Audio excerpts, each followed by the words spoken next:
What's going on, guys? I've got here a 2000 Dodge Durango, and I'm going to use this SUV to show you how to change the brake light switch. I'm also going to show you the important fuse for the brake lights and go over an issue that can cause only your third brake light to work. But before we get into that, I want to mention if you've already bought a new switch, you'll notice a lever thing on the backside. Do not touch this. Do not turn that lever until after you've installed the switch. Now moving on, let's go start with the fuse. I like to check fuses before I change parts. And the fuse for the brake lights is going to be under the hood underneath this cover. So we push on the tab here as well as the tab here and lift up. And what we're looking for is a 20 amp fuse. I've got it painted red here, but this is our 20 amp fuse that we're going to check first. Power from this fuse is sent to the brake switch at all times. And that power comes in on this pink blue wire, the pink purple wire. Now, when you hit the brakes, you're pushing the brake lever away from you. And as that brake lever travels away from you, it allows this plunger to move outward of the switch.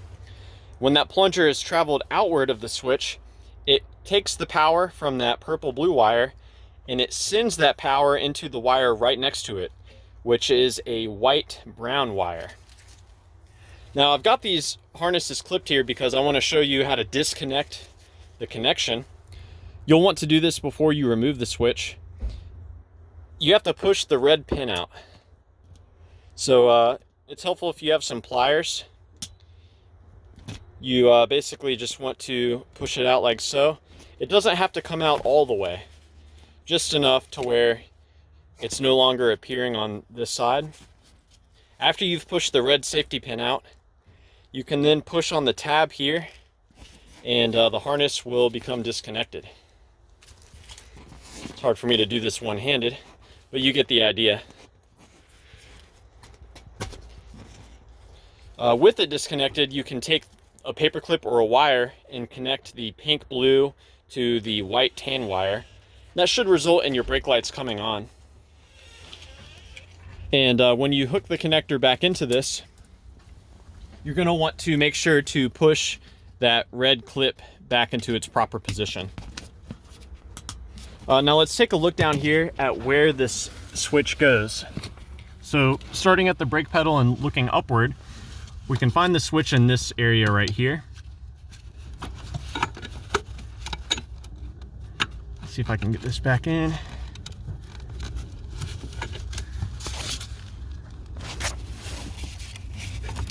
So there's basically a slot on the bracket that lines up with it.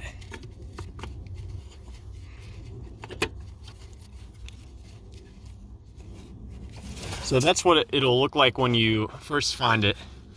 It'll be rotated, yeah.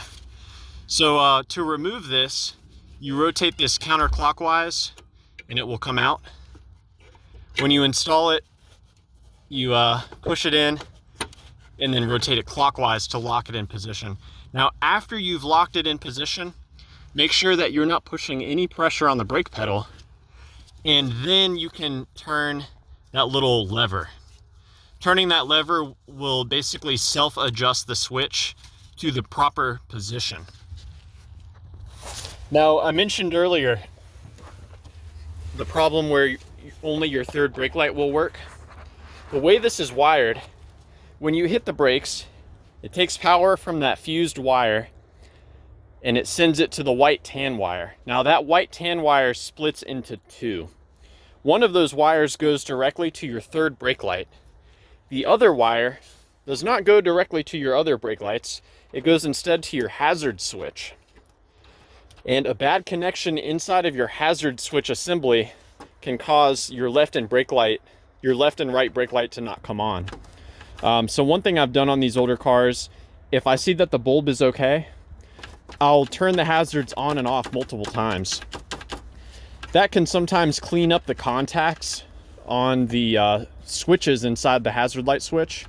And if after turning the hazards on and off a few times, you can go ahead and recheck and see if your brake lights are working in the back.